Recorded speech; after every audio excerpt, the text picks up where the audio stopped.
Good morning, friends. Welcome back to Littlefoot Ranch. And if you're new here, welcome. I am Rebecca, and I am so glad you decided to stop by, especially for today's video because it's been a long time coming. And I am ridiculously excited. So is Memphis. Horses. I get distracted easily. Oh, but see, here he sees his Carter's over there doing hay this morning so I can get started on this massive project.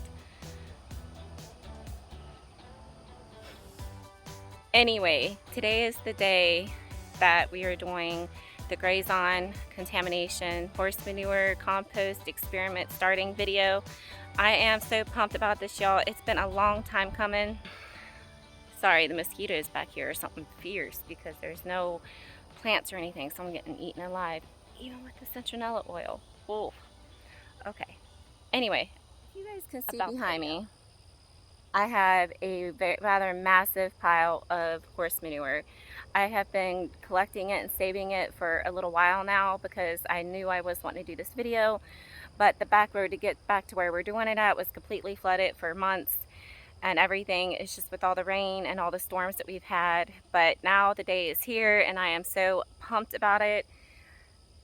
Let's get this thing going. Okay guys, so as you can see, there is this pretty massive pile of horse manure. It is, I mean, predominantly horse manure. Of course, there's a little bit of dirt and some hay and stuff mixed in there, but it's already composting down, as you can see, because it's taken us a little bit to get everything together. So here is going to be where we're going to set up the compost bin, and we have the horse manure over here. Over there, there is a pile of native dirt, the wheelbarrow tripod and a fire to keep the bugs away. And here is about 1 cubic yard of mulch. My game plan is to start putting it in layers. Sorry about the smoke. I'm going to start with adding in some horse manure, and then I'll do some layers of the native dirt and the mulch, and we'll just get a good mixture going. And I'm hoping with some extra carbon, it'll encourage a lot of mushroom growth. Mushrooms are really good at pulling toxins from soils and things like that and then decomposing. So my game plan is as it's composting down, we need to draw out the toxins. So the mushrooms and the extra carbon is that kind of where it comes in, because they like a lot of like woody material and things like that. So I'm going to set you guys down on the tripod and get this party going.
So I thought I would show you guys what it actually looks like. This is the horse manure.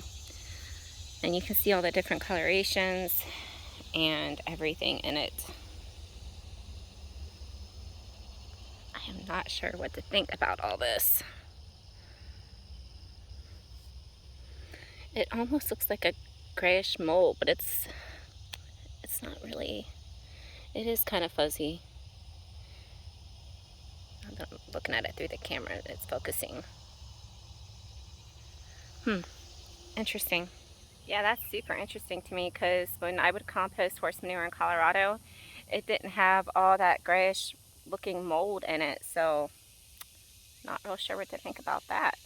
Anyway, onward.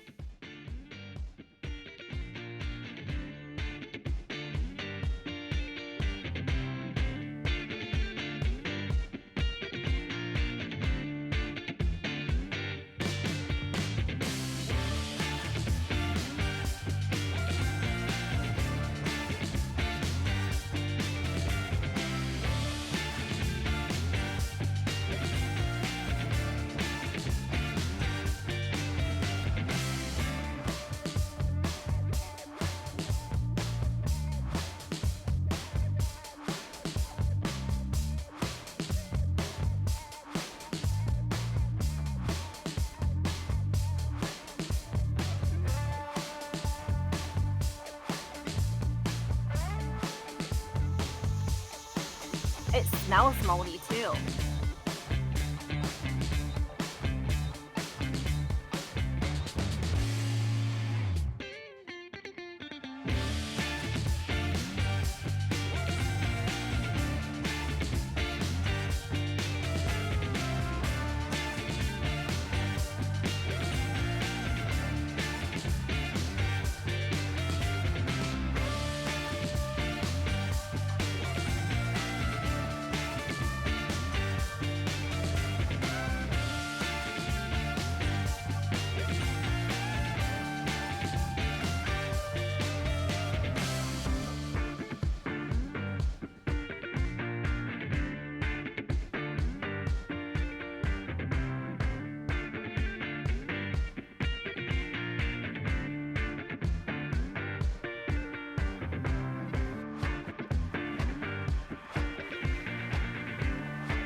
Y'all see this?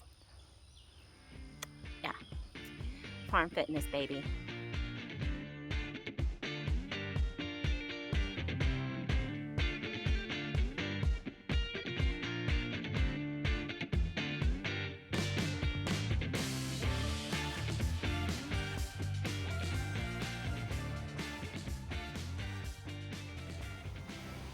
Okay, so here is the first pile.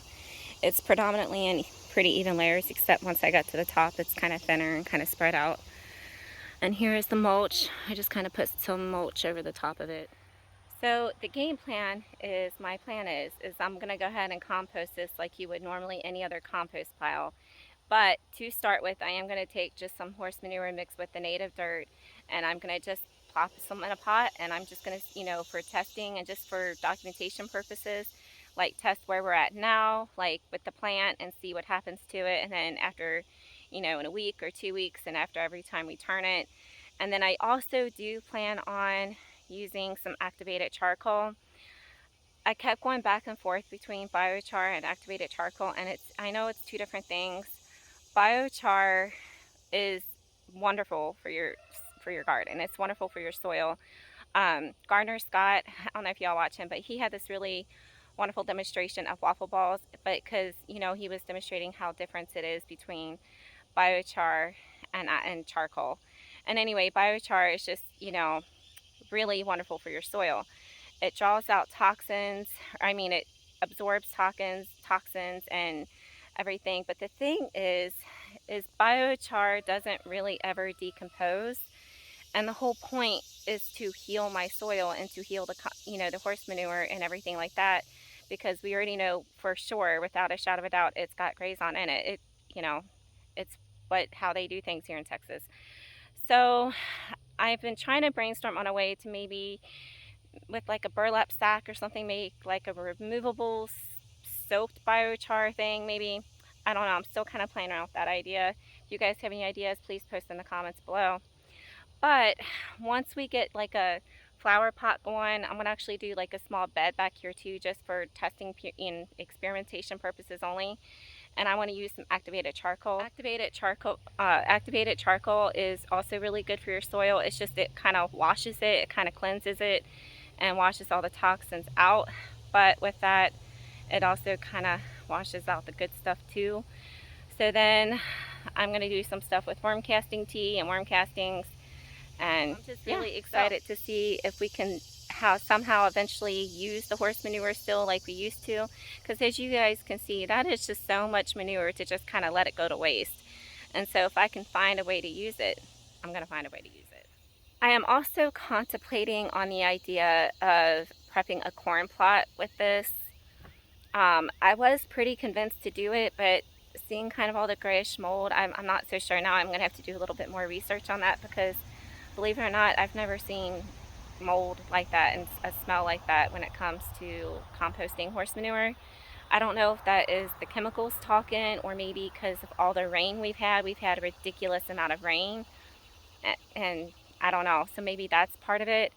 I don't know, but see, Grazon, you can still supposedly grow grass.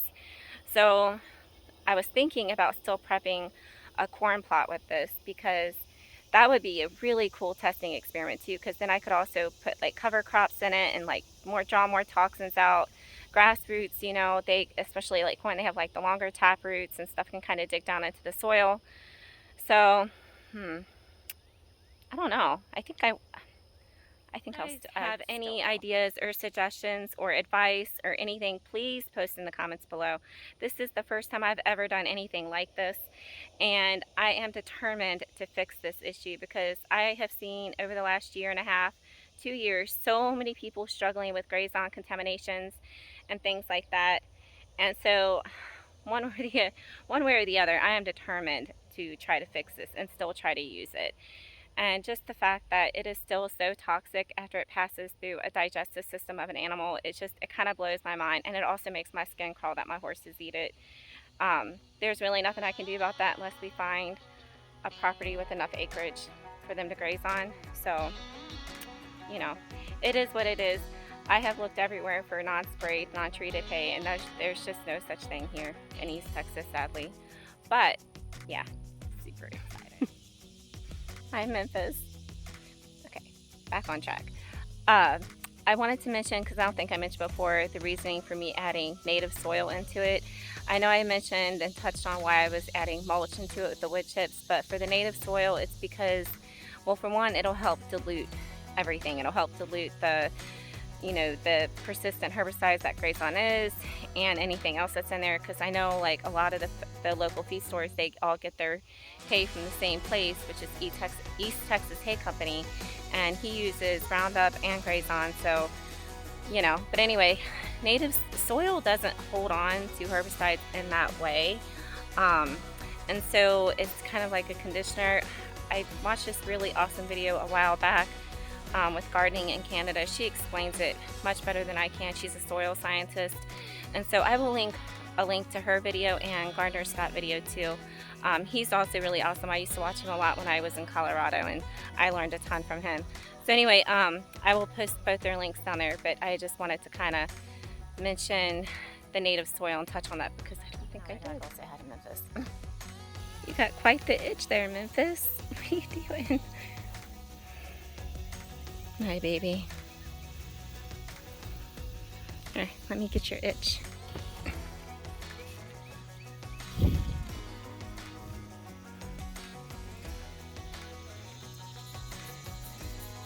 Sorry. Was I not supposed to be done scratching? I could do this all day. I do. Well, guys, I hope you enjoyed this part 1, very first episode video. I don't know. I guess it's an episode. I don't know.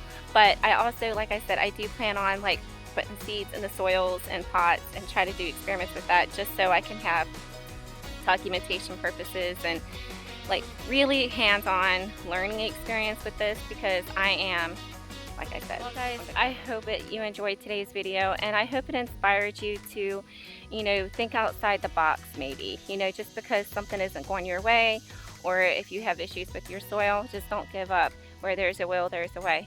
So anyway, until next time guys, take care and have a beautiful day. And stay tuned for part 2. It's going to be coming soon.